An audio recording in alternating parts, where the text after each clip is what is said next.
It's a hard one to strike balance between work-life when you start a business, and I think the two has to be a bit intertwined. I took 1 day off for my 0 day off for my first kid, 1 day off for my second kid, and 2 days off for my third one. And it's always been like that. And I work, this morning I woke up a bit early. I woke up at around 4 and I worked from 4 to 7 and then hit the gym for half an hour and then came to the office. Tonight, before going to bed, I'll for sure be on my emails for 1 hour. It's not much about your time. It's about managing your energy. And I've got a theory that is super clear in my head, at least. You run out of energy way before you run out of time. Yes. And whoever tells me I don't have time is like, well, how much time do you spend on your phone today? Yeah. So it's not about how much time you have, it's about how much energy you can deploy. I'm lucky I don't have an energy problem. So what I focus on is more being fully attentive to what I do. If I'm giving dinner to my kids, I won't be doing something else. I'll be fully in the moment. So I don't quantify my moments by the amount of time spent, but by the quality of them. And so for that reason, I spend a lot of time at work and constantly think of work and dream of work. I woke up my wife this night talking about a fictive meeting with my board. And I was talking to my board and I woke myself up and woke her up. So work is constantly in my head. But at the same time, when I'm with my kids, with my wife, I'm in the moment. I don't waste it. And so I segregate super well there. You put it so succinctly and so nicely when you say it's not about time, it's about energy. And I think I've not heard anyone say it or bring that level of thinking to this conversation. And how we define our energy has to come from our purpose, our daily purpose and our daily drive. And if we're in the right profession and we've thought about it and we're doing something we love doing, you're going to have ample amount of energy.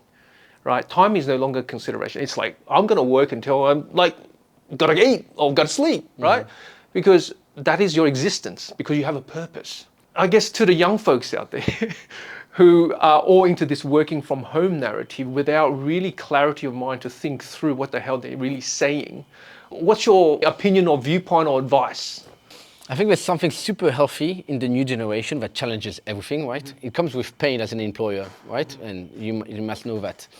But it's an ever-demanding generation, and you're like, oh, when are you giving back? But if I'm thinking back to what it means for them, is that I love the fact that they've asked themselves a lot of questions. What do I want? What makes sense for me? And so those questions end up usually through a transition period and through discovery and actually work, they end up understanding what they will like doing. And when you like doing something, to your point, you do it without counting. Whether it's counting the hours, but the hours is just one element of the variable, right? Because between someone that does 9 to 5 that loves his job and someone that does a 9 to 5 that hates his job, the output can be a 2x difference. That's right. So it's not only the hours, it's the amount of energy you can deploy and it's the amount of focus you have and passion you have in your job. So in that sense, I love the challenge that the generation is asking themselves.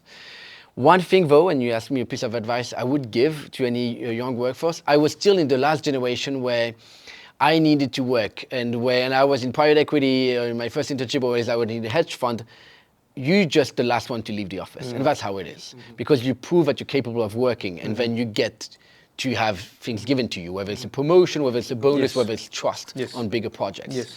I think now everyone has a feeling of being entitled to all those things without proving it.